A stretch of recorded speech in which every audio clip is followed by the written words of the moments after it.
What's up, y'all? It's Tyler and Nathan. Vladimir Guerrero signs a 14-year, $500 million extension. Let's talk about it, shall we? I don't know what to do about it, but let's just talk about it. 500 million.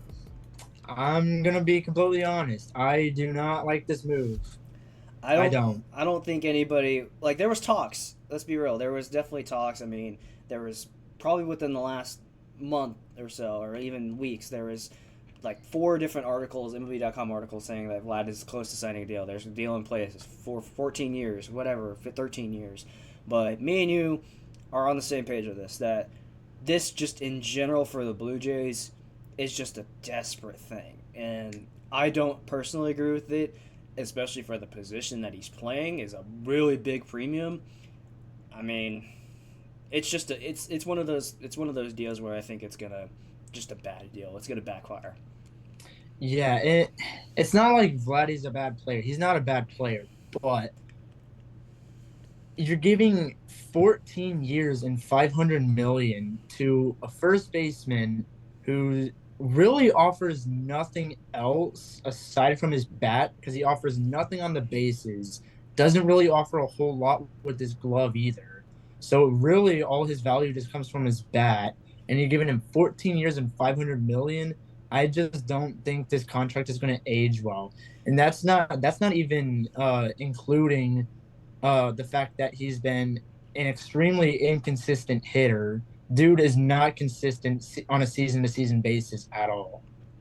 Yeah, when I was looking at his percentages earlier from Baseball Savant, he has a high K rate, but they predict for this season in 2025 for him to have a higher walk rate and a lower K rate. But to be honest with you, from what I've seen, it's up and down. Really, I can't predict the future, but I mean, just by looking as well at like all star first baseman when before Vladdy, and you can argue with me all this all you want, but say Bryce Harper before he transitioned to first base and now he's a designated first baseman. I mean, that's just that's a normal contract because he got signed as an outfielder. But besides that, Matt Olson, Freddie Freeman, those two contracts over 100 million, 160, I believe. 160 and 168 for Matt Olson and Freddie Freeman. Those deals make sense because they are primary first basemen and you know what you're getting out of that position for those two star players. But with Vlad, all you're getting is just a bat. I mean, what else can he do? He can obviously play third, but you're not going to put him at third because his defense is so poor. And if you just slot him at DH, then you're doing what the rest of the league does and just killing your economy. Yeah, and it I I'm so baffled by this because it again, like you said, it just seems like an extremely desperate move. Because as you've seen over the last couple years, the Blue Jays have been in the discussion to get all these big free agent players like Shohei Ohtani or a Carlos Correa or someone like that, and then they always end up coming in second place or third place or fourth place in those sweepstakes. Mm. And this just seems like a really desperate move by a really desperate team because they can't get that big bat in free agency, and they were struggling to find um a contract that Vladdy liked. So Yeah. they decided to just bite the bullet and give him an extremely massive deal. And I don't think it's going to age well. What I think they should have done, I think they should have waited. I think they should have waited until the All-Star break, see what they're doing if they're contending. I don't think they would be contending personally. So what I would have done, I would have tried to trade Vladdy and get a lot of prospect pedigree, and I would have traded Bo Bichette for and also try and get a lot of prospect pedigree with him as well. That's what I would have done. And I think you're right, but some people obviously will definitely disagree with you. I mean, the Yeah, baseball GMs of nowadays, who knows what their plan is? Like, I don't even know what's going on in Tampa Bay anymore, to be honest with you. I But, but going back to the transactions, like the only other big name that came out of that list was just Anthony Santander, and the only reason he came to Toronto was because the Orioles lowballed him, and he didn't yeah, like it. I mean, if you're doing that, if you're giving a contract to Anthony Santander, who's I believe already 34, 35, and just gonna hit DH as a switch hitter or play first base, he's not even gonna be an outfielder anymore. Then Yeah. what is Vlad gonna do till 2020 2040? I mean, he's still young. He's about, I believe he's I 20. think he's like Yeah, 26, I was I gonna say think. 26, 27, around there. Played till probably his age 38 season, 39, whatever. But it's just it's one of those contracts you get scared of a lot, especially as a fan of the sport. You could bring up Shohei Ohtani, you can bring up Juan Soto and all that, and we've talked about this. Well, me and you have, especially Nathan, that Juan Soto didn't deserve his deal, I think, whatsoever, and it showed during the Houston Astros series when me and you were watching it. But Shohei Ohtani, on the other hand, Duke can pitch, Duke could run. He hit for the 50-50 last season, Hmm. like, he is all deserving of that contract. Same as Mike Trout, who came up in this league as a bona fide Hall of Famer. Clayton Kershaw, same with him too. When he got his mega deal back in the day, and Aaron to Judge, go, yeah, just keep adding on to that list, like Aaron Judge, Mookie Betts, Corey Seager, Marcus Simeon, Trey Giancarlo. Turner, Yeah, Trey Turner, Giancarlo when he had the MVP year with the Marlins before he got traded. And even like the young guys like Bobby Witt and Gunnar Henderson. I mean, those dudes just ball out, and you see it every day. They have yeah, more talent on the field, I think, than just this first baseman and this Juan Soto guy who can just hit bombs and doesn't play in the outfield. Or he does play in the outfield, but he doesn't really. He's just a shitty fielder. He really is. He's just a shitty fielder. yeah, and like what I was saying during the off season is that I feel like there's not really much value at the first base position, and um, teams are starting to realize that they're not starting to value first baseman as much, which is why you saw a guy like Pete Alonso really struggle to get a deal before spring training started. And that's another thing I don't understand about this deal that the Blue Jays made. First first base, honestly, out of all positions on the field, is probably the least valuable position out of any of them. And again, these teams are starting to realize that.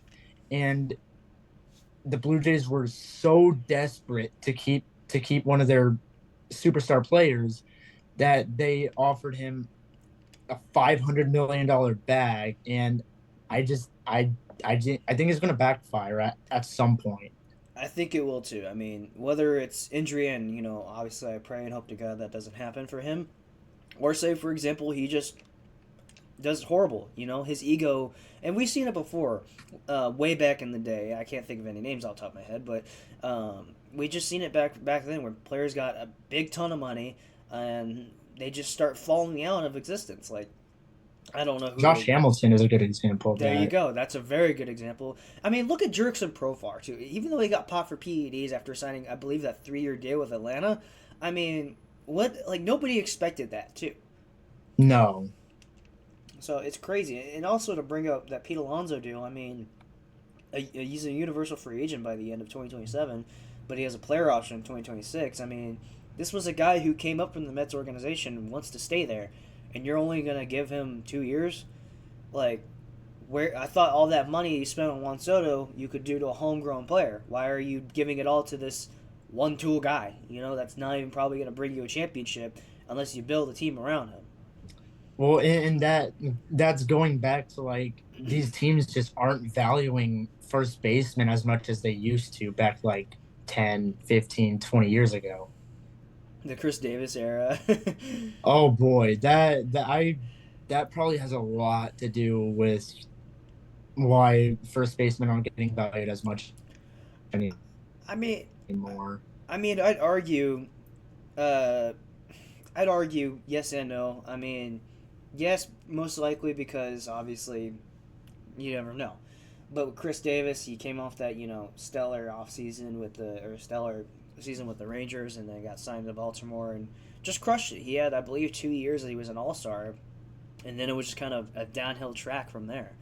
Um, but Yeah. it's just you never know, man. It's just it's just crazy to think that a player like, and I think as well, like we just said as well, and like we've been talking about, is that they're paying for the name and they're also paying for that overzealous price tag that he wanted.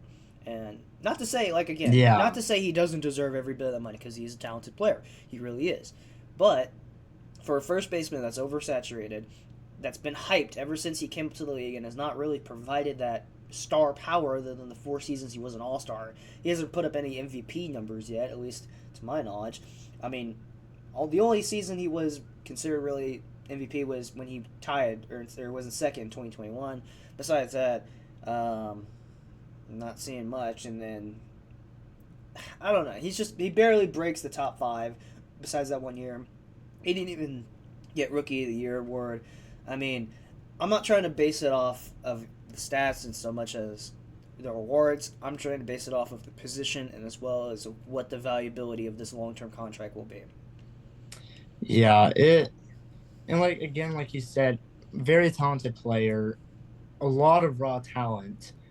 But really, aside from 2021 and last year, he's really just been like an above average player and nothing really that special if you Yeah. take out that 2021 and 2024. I couldn't tell you. I mean, I really could. I can just sit here and rant on and on and on about all the ideas I have in my head about why they did this. And again, it's like what me and you have been talking about is that why didn't they just wait until say All-Star break and see where they were, or even after the All-Star break? Like what the Angels could have done with Shohei Ohtani. They could have, traded him, got some good pieces, and moved on from that. But no, they didn't. They thought they could do a playoff push, and they failed miserably, and they lost everything. Yes. And like like I understand trying to go all in, trying to like because at that point the Angels hadn't been in the playoffs for what, like 10 years. It Yeah. like I understand, but at the end of the day, was that what was best for the future of the team? Hmm. No, it was not. And I didn't agree with it. Obviously, I've been watching Angels baseball for a really long time because I'm an Astros fan in division. So I've been watching this team for a long time, and I just every single year people were like, "Oh, look out for the Angels this year. Look out for the Angels. The Angels could be sneaky." And then I never bought it because I watched this team and I knew it was going to be the same story every single year. The team that always deteriorates around Mike Trout, and Mike Trout goes on the injury list, yada yada yada. Apparently, he's back and healthy this year, hitting like 5 home runs or whatever already. But Yeah. he's just, I don't. The Angels are just the wild card. They either get in or they say they get in. It doesn't matter. Um, but besides the Vladimir Guerrero, I mean, that's just my thoughts. It's just a bad deal in my entire my basis, I guess. I mean, again, it's like we talked about. You just have like if you look at like at sportstrack.com of the top 10 contracts currently in MLB history, Juan Soto number 1, no, not great. Shohei Ohtani number 2. Yeah, that I think in not even just a biased Dodger fan, that's a valid contract for what he is able to accomplish. Vlad at 3, no. Mike Trout at 4 for the time being. Yes, when he signed that mega deal, it was perfect. Mookie Betts when he signed with the Dodgers in that extension in 2020. Oh my God, it was a blessing in disguise. And then Mm-hmm. Aaron Judge at number 6 fully deserved that contract for New York. He's the captain now. He's meant to be there. Same thing with Manny Machado and Francisco Lindor, Fernando, and Bryce Harper. They're all meant to be with their respective teams, and they all shown throughout their playing careers that they meant to have these long-term deals. Where with Vladdy, I don't think he's proved that yet. Yeah, because like when you compare these players, like obviously Fernando is a little bit of an interesting one because he got popped for PEDs. He's been injured a lot, so that's an interesting one. But I'm a big Fernando guy. I think he deserved that contract. And like Francisco Lindor, he's proven it. Harper, he's proven it. Mike Trout, at the time where he got that extension, he was considered the best player in baseball. Another name to throw Obviously, out there is Corey Seager, Dodgers MVP in 2020, and did the same thing with the Rangers, and has yeah, been an All finished Star ever second in since. MVP voting in 2023. Exactly. Fantastic player. Yeah, and he's deserving of all that. What is it? 325 million. So Yeah. I mean, again, it's just you pick your poison for these teams, and I don't understand some of the contracts they give out, but some of them I'm very not happy with as a fan of the sport, and not just, and as well as, just as a person, that these people Yeah, have these skill sets, these talents, and yet and these tools that we keep talking about as well, like a one tool, two tool, three tools, four tools, five tools, whatever tools you have. If you're a one tool player, you should be getting a one tool salary, not yeah, $500 million. yeah, and like that is something like if I'm that upset by that contract as just a fan of baseball and not even a fan of that team, I can only imagine what I would feel like if I was actually a fan of the Blue Jays seeing that contract. I would not be happy whatsoever. I would not either, but I think that'll be doing it for us tonight. That's our thoughts on the Vladimir Guerrero Jr. Contract extension. Now, I almost said trade because I genuinely want it to happen, but it just, of course, they just go in the opposite direction like most teams do and be stupid, of course.